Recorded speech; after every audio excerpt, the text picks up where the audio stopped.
We are about to meet a family dealing with a very modern and very difficult dilemma. Their little boy, from the time he was just a toddler, seemed much more settled and happier as a girl.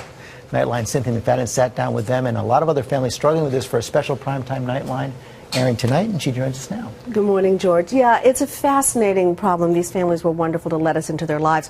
The question, what happens when the expression boys will be boys, just doesn't apply. Instead, you could say boys will be girls. We met a family in a small Ohio town who went on quite a journey when they had a son called Jack, who wanted more than anything to be a daughter named Jackie. Okay, let's take a picture of Jack. He was a beautiful, healthy baby boy.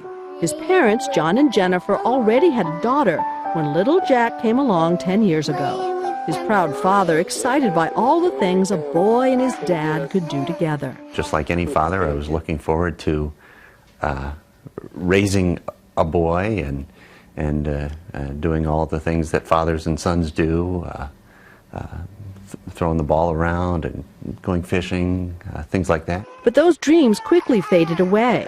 Jack and his family live in a small town in rural Ohio, a place long on family values and tradition.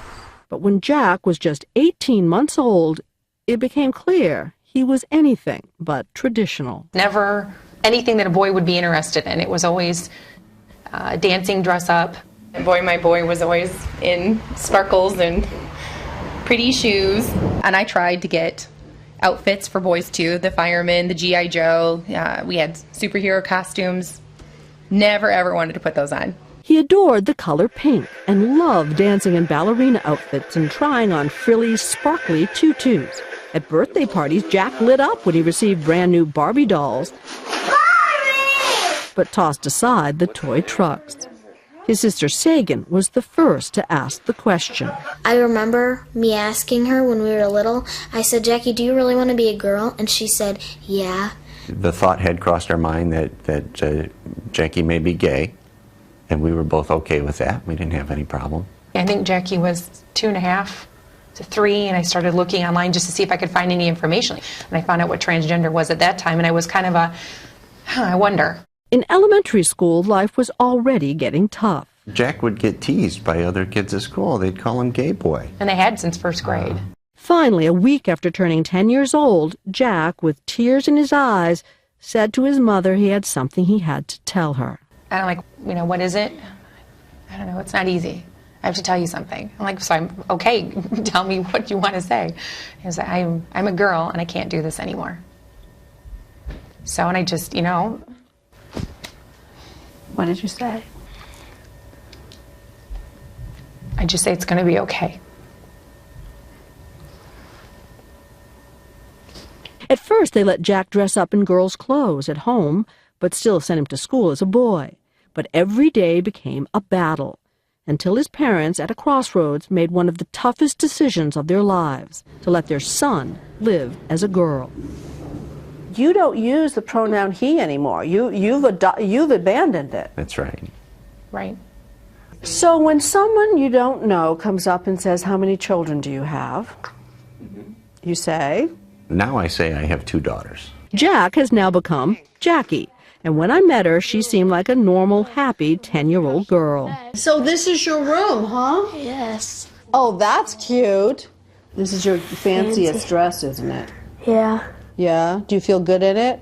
Yeah. A room full of pink, no traces of her old life as a boy. I don't feel like we ever truly had a son. We had a daughter that was unfortunately born in the wrong body. Miranda likes him. Her parents say Jackie has more playdates now than ever before, but some in the family still have reservations. I cannot accept that a 9 or 10-year-old can make decisions for himself or herself that will be life-lasting.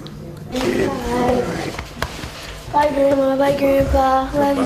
See you. I knew I was a boy when I was 2 years old. I think everybody knows what gender they are at a very early age. Bye-bye. Everyone knows the road ahead will still be a difficult one. Are there still things that go through your head that make you worried, sad? One of the biggest worries is, will Jackie find a mate find someone to love. I worry about that too, and I worry that she might be discriminated against in a workplace. When you look in the mirror, who do you see?